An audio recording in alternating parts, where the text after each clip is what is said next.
അതുകൊണ്ട് നിങ്ങൾ ദുർദിവസത്തിൽ എതിർപ്പാനും സകലവും സമാപിച്ചിട്ട് ഉറച്ചു നിൽപ്പാനും കഴിയേണ്ടതിന് ദൈവത്തിൻ്റെ സർവായുധവർഗം എടുത്തുകൊള്ളുവിനെന്ന് എഫേസ്യ ലേഖനം 6:13 വചനം.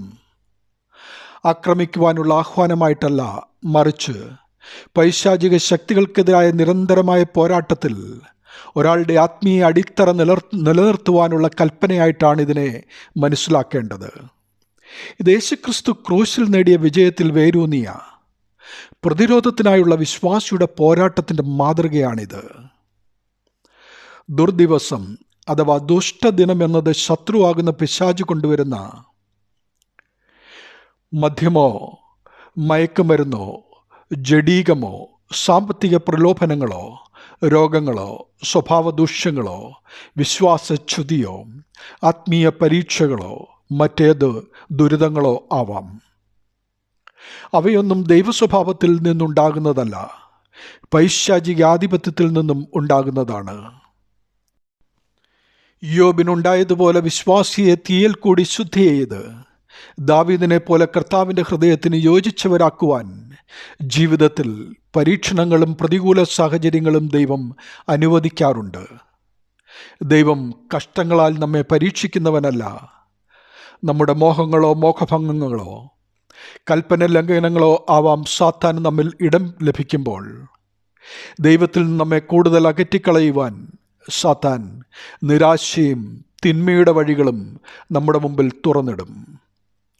കൽപ്പന ലംഘനം നമ്മിൽ ഉണ്ടാകാതെ അഥവാ ഉണ്ടായാൽ അവ സത്യസന്ധമായി ഏറ്റുപറഞ്ഞ് ശുദ്ധീകരിക്കപ്പെട്ട് ചതിയിലേക്ക് വീഴാതെ ആത്മീയ യുദ്ധത്തിൻ്റെ സർവായുധവർഗം എടുത്ത് പോരാടുവാനാണ് വചനഭാഗം നമ്മെ ഉപദേശിക്കുന്നത്.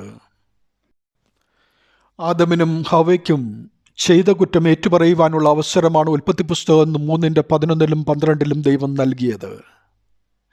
നീ എവിടെയെന്ന് ചോദിച്ച ദൈവത്തോട് ആദാം തോട്ടത്തിൽ നിന്റെ ഒച്ച കേട്ടിട്ട് ഞാൻ നഗ്നനാകൊണ്ട് ഭയപ്പെട്ട് ഒളിച്ചു എന്നവൻ പറഞ്ഞു. നീ നഗ്നനെന്ന് നിന്നോട് ആർ പറഞ്ഞു? തിന്നരുതെന്ന് ഞാൻ നിന്നോട് കൽപ്പിച്ച വൃക്ഷഫലം നീ തിന്നുപോയെന്നവൻ ചോദിച്ചു. ഇത് സത്യകുമ്പസാരത്തിനുള്ള അവസരമായിരുന്നു. പക്ഷേ ആദാം തെറ്റേറ്റു പറയാതെ എന്നോടുകൂടെ ഇരിപ്പാൻ നീ തന്നിട്ടുള്ള സ്ത്രീ എന്ന് പറഞ്ഞതുകൊണ്ട് ദൈവത്തെയും സ്ത്രീ വൃക്ഷഫലം തന്നു, ഞാൻ തിന്നുകയും ചെയ്തു എന്ന് പറഞ്ഞ് സ്വന്തം ഉത്തരവാദിത്തത്തിൽ നിന്നൊഴിഞ്ഞുകൊണ്ട് ഹവ്വയെയും കുറ്റപ്പെടുത്തുകയാണ് ചെയ്തത്. നാമും മിക്കപ്പോഴും ഇങ്ങനെയാണ്. ഇത് ദൈവിക സ്വഭാവമല്ല, കൽപ്പന ലംഘനത്തിൽ കൂടിയുണ്ടായ സാത്താന്യ സ്വഭാവമാണ്. അത് ആദാമിന് മാത്രമല്ല, ഹവ്വയ്ക്കും അങ്ങനെ തന്നെ ഉണ്ടായി. യഹോവയായ ദൈവം സ്ത്രീയോട് നീ ചെയ്തത് എന്തെന്ന് ചോദിച്ചതിന് പാമ്പെന്നെ വഞ്ചിച്ചു, ഞാൻ തിന്നുപോയി എന്ന് സ്ത്രീ പറഞ്ഞു. ഞാൻ തെറ്റ് ചെയ്തു പോയി എന്ന് ഏറ്റു പറഞ്ഞിരുന്നുവെങ്കിൽ അവരുടെ മേൽ ശാപം ഉണ്ടാകുമായിരുന്നില്ല. ജീവൻ തന്നവനെ ത്യജിച്ചവർക്ക് ശാപമുണ്ടായി.